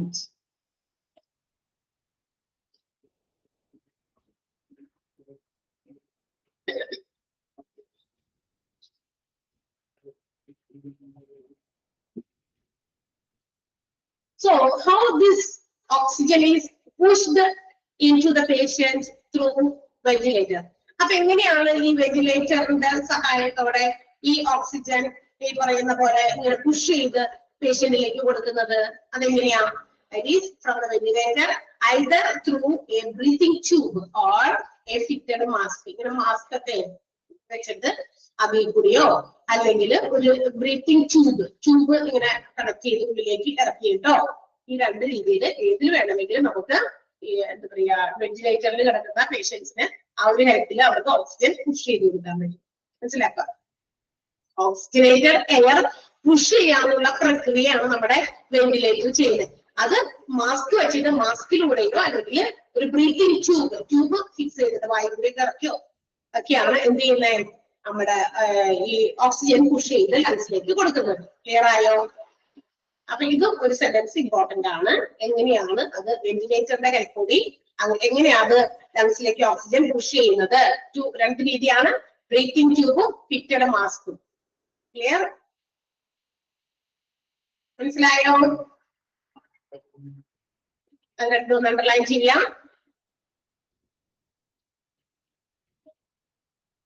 ഇനി when the patient inside the ventilator is conscious, അതായത് ഇപ്പൊ നമ്മളുടെ വെന്റിലേറ്ററിൽ കിടക്കുന്ന പേഷ്യന്റ് അതായത് അൺകോൺഷ്യസ് ഒന്നല്ല, അബോധാവസ്ഥയിലുമല്ല, കോൺഷ്യസ് ആണ്, വളരെ കോൺഷ്യസ് ആയിട്ട് പേഷ്യന്റ് ആണ് വെന്റിലേറ്ററിൽ കിടക്കുന്നതെന്ന് വിചാരിക്കാം. ഇങ്ങനെയുള്ളവർക്ക് എന്ത് പറ്റുന്നറിയാമോ? they feel uncomfortable എന്ന് വെച്ചാൽ കോൺഷ്യസ് ആണെങ്കിലാണ്. കോൺഷ്യസ് അല്ലെങ്കിൽ കുഴപ്പമില്ല, കാരണം ഒന്നും അറിയുന്നില്ല. ഈ പറയുന്ന പോലെ എയർ പുഷ് ചെയ്യാൻ വേണ്ടി വെന്റിലേറ്റർ ഫിക്സ് ചെയ്യുമ്പോഴും ഒന്നിനും അവർക്ക് ഒരു അൺകംഫർട്ടബിൾ അത് ഫീൽ ചെയ്യില്ല. അതേ കോൺഷ്യസ് ആയിട്ടുള്ള വേറെ പ്രശ്നമില്ല, അവർ അറിയുന്നുണ്ട്, കാര്യങ്ങളൊക്കെ അറിഞ്ഞ് മനസ്സിലാക്കുന്നുണ്ട്, അങ്ങനെയുള്ള പേഷ്യൻസിനാണെങ്കിൽ അവർക്ക് ഈ വെന്റിലേറ്റർ എന്താ പറയാ അവർക്കൊരു അൺകംഫർട്ടബിൾ ആയിട്ടുള്ള ഒരു ഫീലിംഗ് ആണ് കൊടുക്കുക. കാരണം എന്താന്ന് പറയാ ഒരു ബ്രീത്തിങ് ട്യൂബ് ത്രോട്ടിലേക്ക് ഇറക്കിയിട്ട് തൊണ്ടയിലേക്ക് ഇറക്കിയിട്ടാണ് അത്. It makes dum irritated. തീർച്ചയായിട്ടും കോൺഷ്യസ് അല്ലേ നമ്മള് വെറുതെ ഇരിക്കുന്ന ഒരു ആളുടെ തൊണ്ടയിലേക്ക് എന്തെങ്കിലും ഒരു സാധനം ഇറക്കുന്നതും ഒരു അബോധാവസ്ഥയിൽ യാതൊരു രീതിയിലും എന്താ പറയാ ഒരു റിയാക്ഷൻസും ഇല്ലാതെ കിടക്കുന്ന, ഒട്ടും തന്നെ കാര്യങ്ങൾ മനസ്സിലാക്കാത്ത ഒരു പേഷ്യന്റ് ആയിട്ട് കിടക്കുന്ന ഒരാൾ, കോമ സ്റ്റേജിലൊക്കെ കിടക്കുന്ന ആളിലേക്ക് ഒരു ബ്രീത്തിങ് ട്യൂബ് ഇറക്കുന്നത് നമുക്ക് വ്യത്യാസം ഉണ്ടോ? ആലോചിച്ച് നോക്കിയേ. ഉണ്ടോ ഇല്ലേ നിങ്ങൾ പറയുന്നത്? ഞാൻ പാട്ട് പറയുന്നു ഉണ്ടോ? ഒരു വയ്യായ്കയുണ്ട്, രോഗമുണ്ട്, പക്ഷെ ആളെല്ലാം അറിയുന്ന ഒരാളാണ്. ഇപ്പൊ എനിക്ക് എന്തെങ്കിലും തീരെ വയ്യ, വെന്റിലേഷന്റെ സപ്പോർട്ട് എനിക്ക് തരികയാണ് അല്ലേ? അപ്പൊ പക്ഷെ എനിക്ക് കാര്യങ്ങളൊക്കെ കോൺഷ്യസ് ആണ്, ഞാൻ ഐ എം നോട്ട് അൺകോൺഷ്യസ്, എനിക്ക് ബോധത്തിനോ മറ്റു കാര്യങ്ങൾക്കൊന്നും ഒരു കുഴപ്പമില്ല, പക്ഷെ എനിക്ക് ഒരു ബ്രീത്തിങ് ട്യൂബ് എന്നിലേക്ക് ഇറക്കിയിരിക്കുന്നു. സോ ഐ ഫീൽ അൺകംഫർട്ടബിൾ അല്ലേ? എനിക്ക് ഇറിറ്റേഷൻ തോന്നും, തൊണ്ടയിലേക്ക് ഈ സാധനം കുത്തി ഇറക്കിയിരിക്കുന്നത്. അതുകൊണ്ട് അൺകോൺഷ്യസ് ആയിട്ടുള്ളവർക്ക് ഇത് കൊടുക്കുമ്പോ കുഴപ്പമില്ല, കാരണം അവർ അൺകോൺഷ്യസ് ആണ്, അതുകൊണ്ട് അവർക്ക് അത് ഫീൽ ചെയ്യുന്നില്ല. അപ്പൊ വെന്റിലേറ്ററിൽ മാത്രമല്ല എന്താ പറയാ, ഈ വെന്റിലേറ്റർ നമുക്ക് അകത്തേക്ക് നമുക്ക് സംസാരിക്കാൻ പറ്റില്ല, ഈ സപ്പോർട്ട് കൊടുത്തതുകൊണ്ട് ത്രോട്ടിലേക്ക് ഇറക്കിയിരിക്കുകയല്ലേ. അപ്പൊ അതുകൊണ്ട് അവർക്ക് സംസാരിക്കാൻ പറ്റില്ല, കഴിക്കാൻ പറ്റില്ല, ഈവൺ ഒന്ന് മൂവ് ചെയ്യാനും കൂടി പറ്റില്ല. അപ്പൊ അതുകൊണ്ട് അവർക്ക് അതൊന്നും എന്താ പറയാ കംഫർട്ടബിൾ അല്ല. കോൺഷ്യസ് ആയിട്ടുള്ള പേഷ്യൻസിനാണെങ്കിൽ ഇങ്ങനെ ഒക്കെ ഉള്ള ചില ബുദ്ധിമുട്ടുകൾ ഫേസ് ചെയ്യേണ്ടി വരും. Okay, yes. അപ്പൊ അതും ഒന്ന് അണ്ടർലൈൻ ചെയ്തിട്ട് being on a ventilator while the patient is conscious can be very uncomfortable, especially the patient has a breathing tube down to the throat. Throttle കൂടിയാണ് ഇറക്കിയിരിക്കുന്നതെങ്കിൽ പ്രത്യേകിച്ചും ഈ പറയുന്ന കോൺഷ്യസ് ആയിട്ടുള്ള പേഷ്യൻസിന് അൺകംഫർട്ടബിൾ ആയിട്ട് ഫീൽ ചെയ്യും. ആ ഒരു സെന്റൻസ് ഒരെണ്ണുള്ളൂ. അടുത്ത സെന്റൻസ് വേണമെന്നില്ല.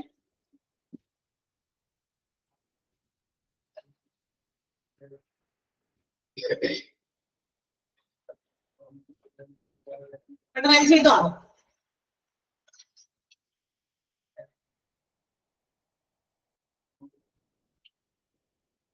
യെസ്.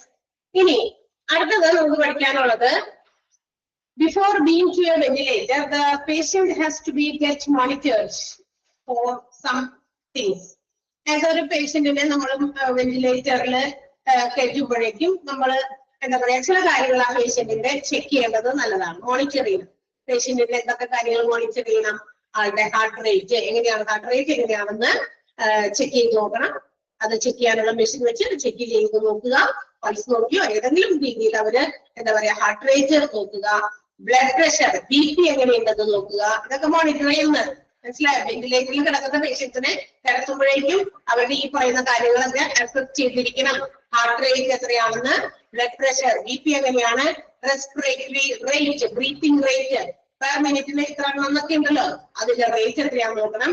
ഓക്സിജൻ സാച്ചുറേഷൻ എത്രയാണ്, ഓക്സിജൻ ഇതാക്കുന്ന കണ്ടന്റ് നമ്മുടെ ബോഡിയിൽ ബ്ലഡിനകത്തൊക്കെ ഉള്ളത് അതിന്റെ അസസ്മെന്റ് അത് കൃത്യമായിട്ട് നോക്കണം. ഏത് രീതിയിലാണോ അവർക്ക് അതിനുള്ള പ്രൊസീജിയേഴ്സ് ഒക്കെ അറിയാം. അപ്പൊ ഓക്സിജൻ സാച്ചുറേഷൻ നോക്കണം. റെഗുലർ ആയിട്ട് ചെസ്റ്റ് എക്സ്റേസ് എടുക്കണം, അല്ലെങ്കിൽ സ്കാനിങ്സ് ഒക്കെ ചെയ്തുകൊണ്ടിരിക്കണം. ചെസ്റ്റ് നമുക്കറിയാലോ ലങ്സ് ഒക്കെ പ്രൊട്ടക്ട് ചെയ്ത് വെച്ചിരിക്കുന്ന സാധനമാണ് ഈ chest.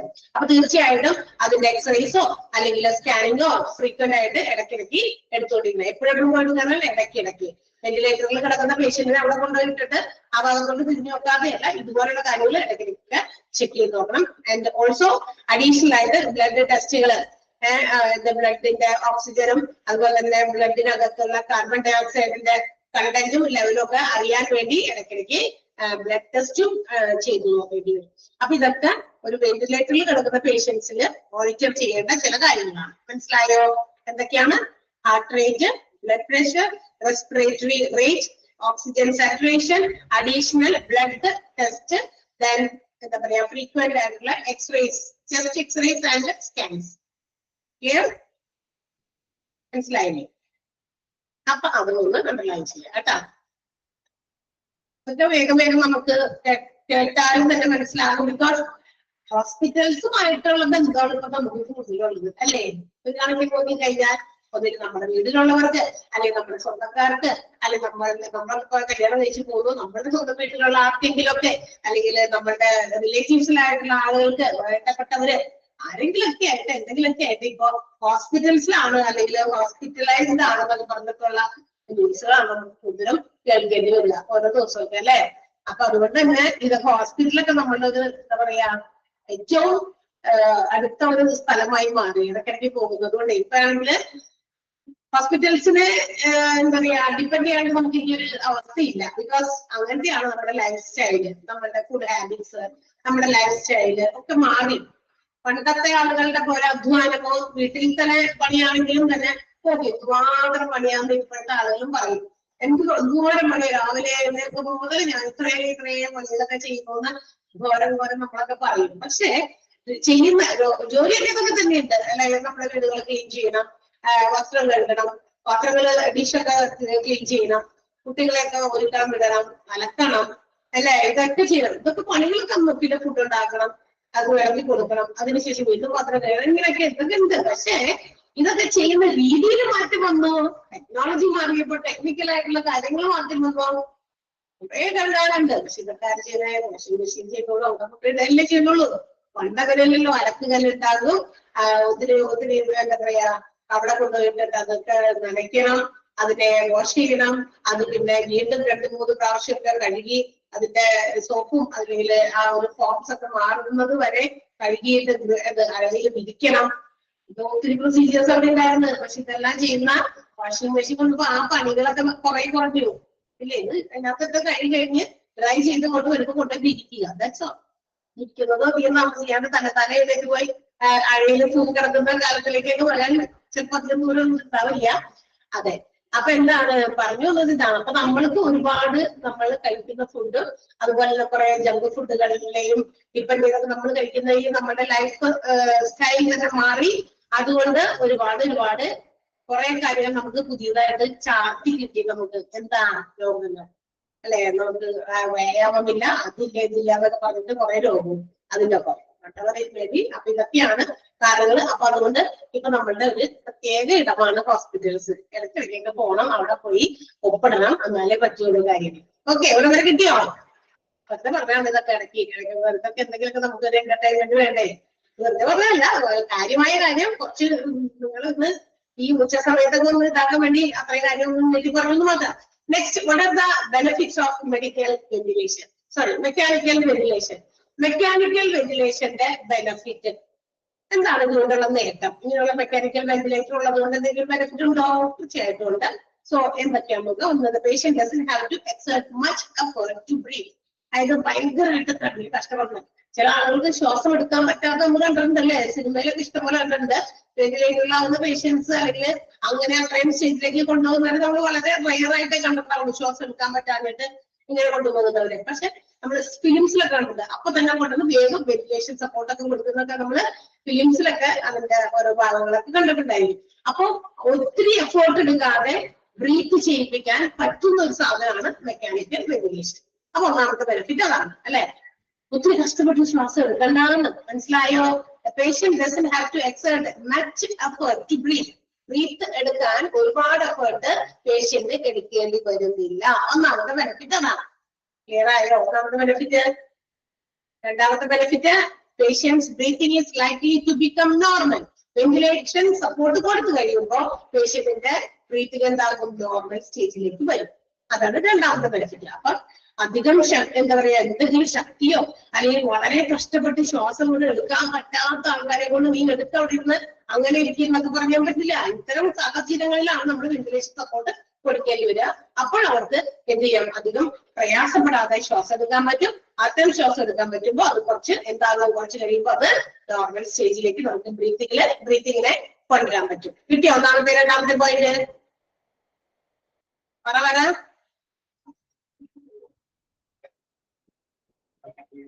Yes, and helps the patient receive as much as oxygen he or she requires. ആവശ്യത്തിന്, കാരണം ഓക്സിജനേറ്റഡ് എയർ ആണ് ഈ വെന്റിലേറ്ററിൽ കൊടുക്കുന്നത് അല്ലേ?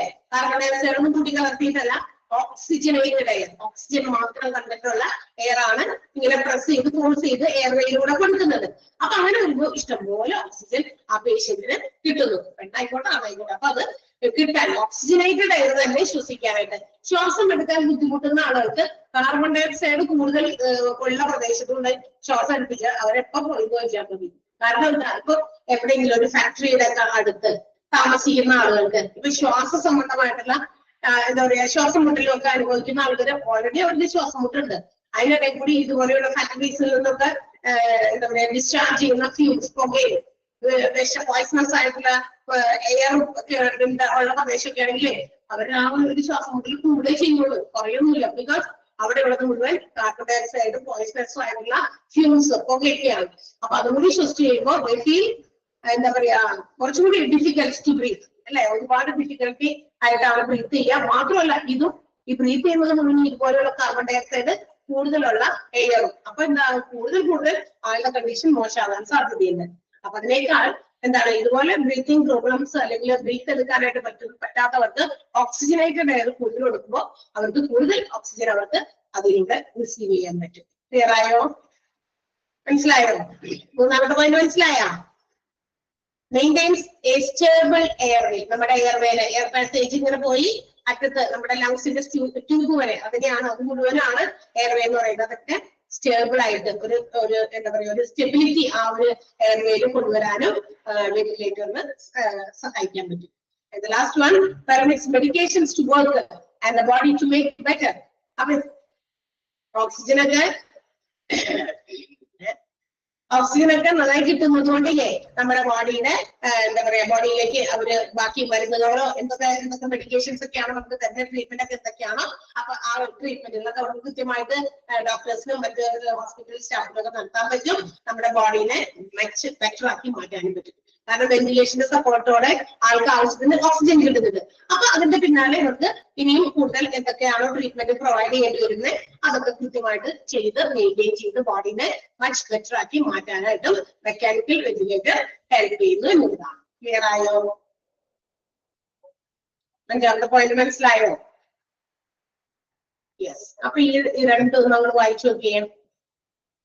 ബെനഫിറ്റ്സും അതിന്റെ മുകളില് എന്തൊക്കെയാണ് പേഷ്യൻസിന്റെ നമ്മൾ മോണിറ്റർ ചെയ്യേണ്ടത് വൈൽ പിന്നെ വെന്റിലേറ്ററിലാകുന്ന പേഷ്യൻസിന്റെ എന്തൊക്കെ കാര്യങ്ങൾ മോണിറ്റർ ചെയ്യണമെന്നും മെക്കാനിക്കൽ വെന്റിലേറ്ററിന്റെ ബെനഫിറ്റ്സ് എന്താണെന്നുള്ളത് വേഗമായി ചോദിക്കും.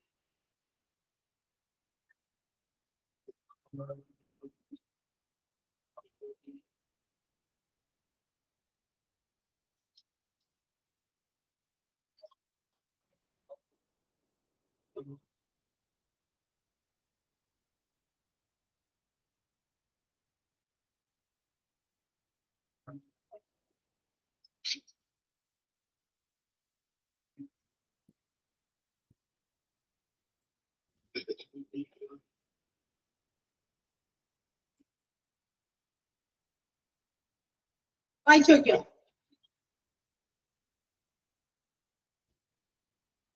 കുഴപ്പമില്ലല്ലോ.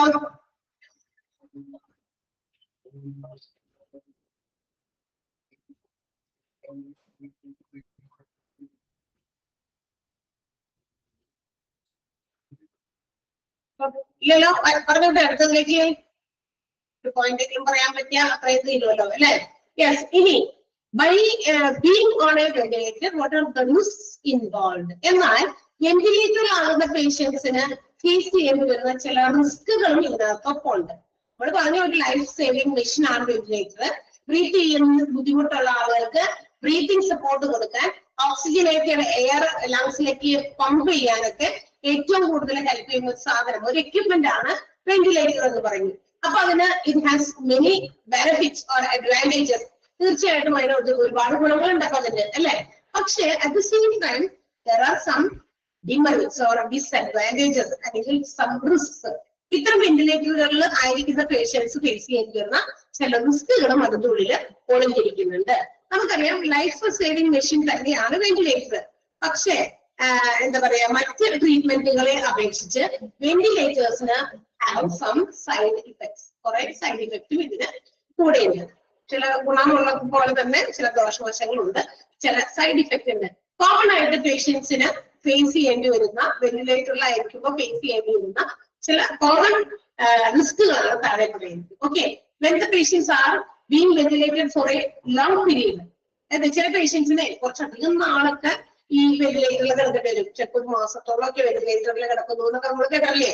ഒരു മാസമായിട്ട് വെന്റിലേറ്ററിലാണ് എന്നൊക്കെ നമ്മൾ പറഞ്ഞു കേട്ടിട്ടുണ്ട്. അങ്ങനെ കുറെ ദിവസങ്ങളോളൊക്കെ വെന്റിലേറ്ററിലാകുന്ന പേഷ്യൻസ് ഫേസ് ചെയ്യേണ്ടി വരുന്ന റിസ്കുകളാണ്. അല്ലാണ്ട് ഇന്ന് ഒരു ദിവസത്തേക്ക് വെന്റിലേറ്ററിൽ കിടത്തി മാത്രമുള്ള പേഷ്യൻസിന് ഫേസ് ചെയ്യുന്ന റിസ്കുകളല്ല. ഒരു പ്രൊലോങ്ഡ് ആയിട്ടുള്ള പീരീഡിലേക്ക് കിടക്കുന്ന പേഷ്യൻസിന് ഫേസ് ചെയ്യേണ്ടി വരുന്ന റിസ്കുകളാണ് താഴെ പറയാൻ പോകുന്നത്. അതിൽ ഫസ്റ്റ് വൺ, ഇൻഫെക്ഷൻ അല്ലെ. One of the main risk ആണ് വെന്റിലേറ്ററിലാകുന്ന പേഷ്യൻസിന് ബ്രീത്തിങ് ട്യൂബ് തുറന്നേക്കാണ് അല്ലെ, തൊണ്ടയിലേക്ക് ഇറക്കി ചെയ്യല്ലേ. ഇൻഫെക്ഷൻ ഉണ്ടാകാൻ വളരെ വലിയ സാധ്യതയുള്ള കാര്യമാണ്. കാരണം ഫ്ലൂയിഡ്, നമ്മുടെ വായക്കകത്തുള്ള ഫ്ലൂയിഡ്, പിന്നെ മ്യൂക്കസ് അപ്പം ഒക്കെ ആയിട്ട് നമ്മുടെ ത്രോട്ടിൽ ഇങ്ങനെ ഇത് ഇരിക്കുമ്പോ അതിന് ചുറ്റുമൊക്കെ എന്താ പറയാ ഇൻഫെക്ഷൻസ് ഒക്കെ വരാൻ സാധ്യതയുണ്ട്. അതുപോലെ തന്നെ വീട്ടിൽ പൈപ്പ്, ഇത് അലൗസ് ജേംസ്, പല അണുക്കളൊക്കെ അവിടെ വന്ന് ആ ബ്രീത്തിങ്ങിന്റെ ട്യൂബിന് ചുറ്റുമൊക്കെ പല ജേംസ് ഒക്കെ വന്നിട്ട് അതിനകത്ത് എന്താ പറയാ അതിന് ചുറ്റും കുന്നുകൂടും അല്ലെ, പെരുകും. അതന്നെ, പെരുകാൻ സാധ്യതയൊക്കെ ഉണ്ട്. ഈ ജേംസ് ഒക്കെ കൂടി അവിടെ ഇരുന്ന് വളർന്ന് ഇത് മൂവ്സ് ടു ദ ലങ്സ്. പറയാൻ പറ്റില്ല, അതങ്ങോട്ടേക്ക് എത്തും.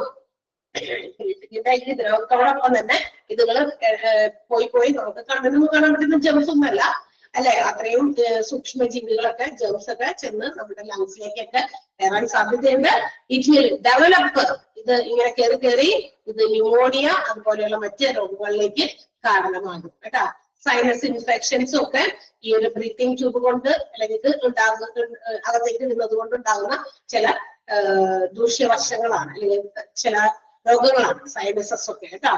സൈനസസ് ഇൻഫെക്ഷൻ, സൈനസസിനകത്ത് ഇൻഫെക്റ്റഡ് ആകുന്നതൊക്കെ ഇത്തരം സാഹചര്യങ്ങൾ കൊണ്ട് ഉണ്ടാകുന്നത്. കുറെ ദിവസങ്ങളോളം എന്താ പറയാ ബ്രീത്തിങ് ട്യൂബ് തൊണ്ടയിലേക്ക് ഇറക്കി വെന്റിലേറ്ററിൽ കിടക്കുന്ന പേഷ്യൻസ് ഈ ബ്രീത്തിങ് ട്യൂബ് വെച്ചിട്ടാണ് വെന്റിലേറ്റഡ് ആക്കിയിരിക്കുന്നെങ്കിൽ അവർ ഫേസ് ചെയ്യുന്ന ചില റിസ്കിൽപ്പെട്ട പ്രധാനപ്പെട്ട ഒന്നാമത്തേതാണ് ഇൻഫെക്ഷൻ എന്ന് പറയുന്നത്. ക്ലിയർ ആയിട്ടുണ്ടാവുമല്ലോ പറഞ്ഞത്? മനസ്സിലായില്ലേ? മനസ്സിലായില്ലേ? യെസ്.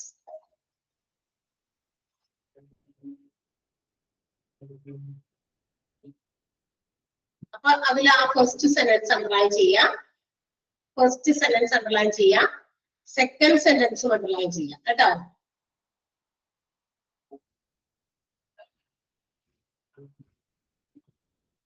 ഇനി അതില് എന്താ പറയാ third sentence, this can increase. ഈ ദിസ് എന്നുള്ളത് എന്താ പറയാ മറ്റേ ജേംസിന്റെ പ്രവർത്തനമാണ് കേട്ടോ. ജേംസ്, അണുക്കൾ ഇങ്ങനെ പെരുകി കൂടി കൂടി പെരുകി ന്യൂമോണിയ അതുപോലെ തന്നെ സൈനസസ് ഇൻഫെക്ഷൻസ് ഒക്കെ ഉണ്ടാകാൻ സാധ്യത ഉണ്ടാകുന്ന ചില രോഗങ്ങളാണ്.